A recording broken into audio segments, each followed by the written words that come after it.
नमस्कार। आज हम बात कर रहे हैं भारत की संविधान सभा के बारे में। मतलब वो ऐतिहासिक संस्था जिसने हमारे संविधान को बनाया। जी हाँ, और हम एक काफी विस्तृत लेख को आधार बनाकर ये चर्चा कर रहे हैं। हाँ, तो हमारा लक्ष्य ये समझना है कि इस सभा ने भारत की जो लोकतांत्रिक नींव है वो आखिर रखी कैसे। और इसमें एक बहुत दिलचस्प सवाल ये भी है, जैसा आपने शुरू में कहा कि भाई एक संस्था जो बनी तो ब्रिटिश राज में थी, हाँ, वो आजादी के बाद एकदम से संप्रभु मतलब पूरी तरह से स्वतंत्र होकर कैसे काम करने लगी। ये बदलाव अपने आप में बड़ा अहम है। बिल्कुल। और ये मांग भी देखिए कोई नई तो थी नहीं। जी एम.एन. रॉय ने 1934 में, फिर कांग्रेस ने 1935 में बात उठाई थी जी और आखिर में 1946 का जो कैबिनेट मिशन प्लान था उसके तहत ये बनी। तो ये सभा मतलब बनी कैसी थी, इसकी संरचना क्या थी? हाँ, तो देखिए जब ये शुरू हुई तो इसमें कुल 389 सदस्य थे। और 389? जी, इसमें ब्रिटिश भारत के प्रांतों से थे 292, फिर जो रियासतें थीं उनसे 93 और 4 सदस्य थे मुख्य आयुक्त प्रांतों से। अच्छा। लेकिन हाँ, 1947 में जब देश का बंटवारा हुआ तो उसके बाद सदस्यों की संख्या कम हो गई, वो रह गई 299। और ये सदस्य जन तक बिछात है, इनको सीधे लोगों ने तो चुना नहीं था? नहीं, बिल्कुल नहीं। ये एक अप्रत्यक्ष चुनाव था। मतलब जो प्रांतीय विधानसभाएं थी ना, उनके सदस्यों ने इनको चुना था। अच्छा। और इसमें वो सांप्रदायिक प्रतिनिधित्व वाला सिद्धांत भी था। मतलब सामान्य मुस्लिम और सिख समुदायों के लिए सीटें थी और उन्हीं के प्रतिनिधियों ने वोट डाला था। ये उस समय की एक राजनीतिक सच्चाई थी। बिल्कुल। तो ये तो हुई गठन की बात। अच्छा, अब इसके काम करने के तरीके पर आते हैं। पहली बैठक हुई 9 दिसंबर 1946 को और मुस्लिम लीग नहीं आई उसमें। हाँ, उन्होंने बहिष्कार किया था। और फिर 2 दिन बाद 11 दिसंबर को डॉक्टर राजेंद्र प्रसाद जी को स्थायी अध्यक्ष चुन लिया गया। ठीक है।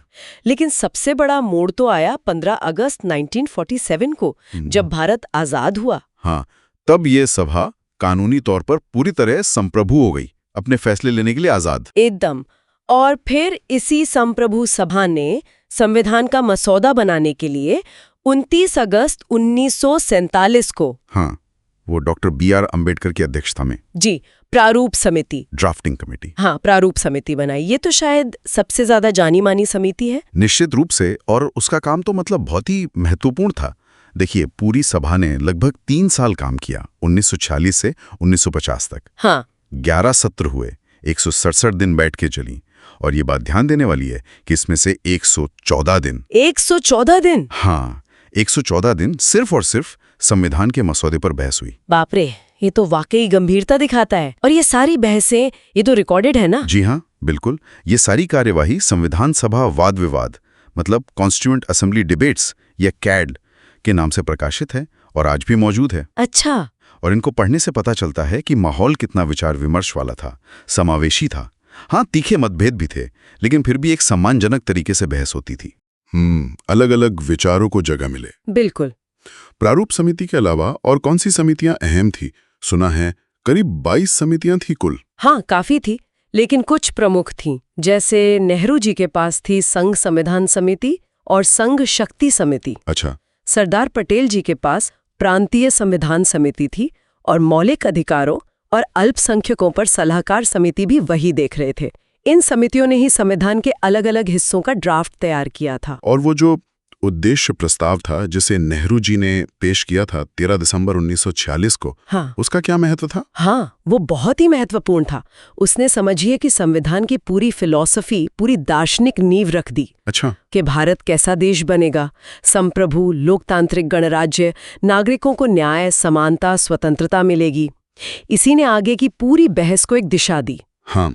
और उसी तरह डॉक्टर अंबेडकर का जो आखिरी भाषण था 25 नवंबर 1949 का, वो भी बहुत ऐतिहासिक है। उसमें उन्होंने सामाजिक लोकतंत्र की अहमियत पर जोर दिया था। सही।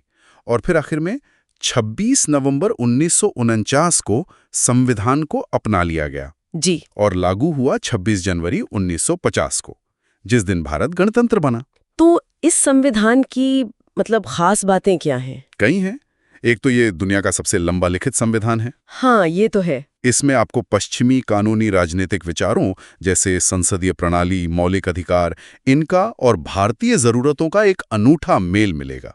अच्छा। मौलिक अधिकार हैं राज्य के नीति निदेशक सिद्धांत हैं, फिर संसदीय प्रणाली है, न्यायिक समीक्षा है, आपातकाल के प्रावधान हैं और एक मजबूत केंद्र वाला संघीय ढांचा है। ये प्रेरणाएं तो कई देशों से ली गई थी, है ना? हाँ बिल्कुल, जैसे संसदीय प्रणाली ब्रिटेन से ली, मौलिक अधिकार, प्रस्तावना, न्यायिक समीक्षा का आइडिया अमेरिका से, नीति निदेशक सिद्धांत आयरलैंड से लिए गए, जो भारत के सामाजिक आर्थिक लक्ष्यों के लिहाज से अहम थे। मजबूत केंद्र वाला संघवाद कनाडा से, और आपातकालीन शक्तियों के कुछ पहलू जर्मनी के वाइमर संविधान से। लेकिन हाँ, इन सबको भारतीय परिस्थितियों के हिसाब से ढाला गया। लेकिन ये सब इतना आसान तो नहीं रहा होगा, चुनौतियां भी तो बहुत आई होंगी। अरे बहुत बड़ी चुनौतियां थीं।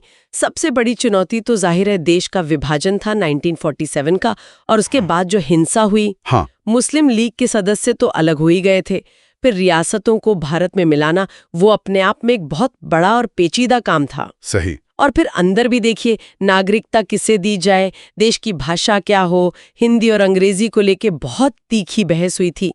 अल्पसंख्यकों के अधिकार क्या हो, आरक्षण जैसे मुद्दों पर भी सभा में गहरे मतभेद थे। काफी बहसें हुई इन सब पर। इन सब चुनौतियों के बावजूद देखा जाए तो संविधान सभा की विरासत तो बहुत मजबूत मानी जाती है। बेशक, इसने आधुनिक भारत के लोकतंत्र की नींव रखी है। इतने सारे मतभेदों के बाद भी बातचीत से, समझौते से एक ऐसा संविधान बना जो इतने विविध देश को साथ लेकर चलता है। सही बात है। और इसमें जो न्याय, समानता, स्वतंत्रता, बंधुत्व के आदर्श हैं, वो आज भी उतने ही प्रासंगिक हैं, हमारी राजनीति को राह दिखाते हैं। तो मतलब ये सभा सिर्फ कोई कानून बनाने वाली बॉडी नहीं थी, इसने एक तरह से नए भारत के विजन को, उसके मूल्यों को गढ़ा। बिल्कुल सही कहा। बहुत गहरी बहसें हुईं, दूरदर्शी नेता थे और समझौते की एक भावना थी।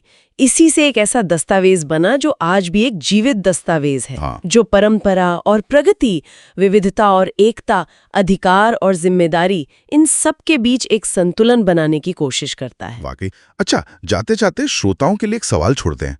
संविधान सभा के अंदर जो इतनी गंभीर बहसें हुई, जो समझौते हुए, उस ऐतिहासिक संदर्भ को ध्यान में रखते हुए आज जब हम संविधान की व्याख्या करते हैं, तो वो संदर्भ हमारी समझ को कैसे प्रभावित करना चाहिए, इस पर सोचिएगा जरूर।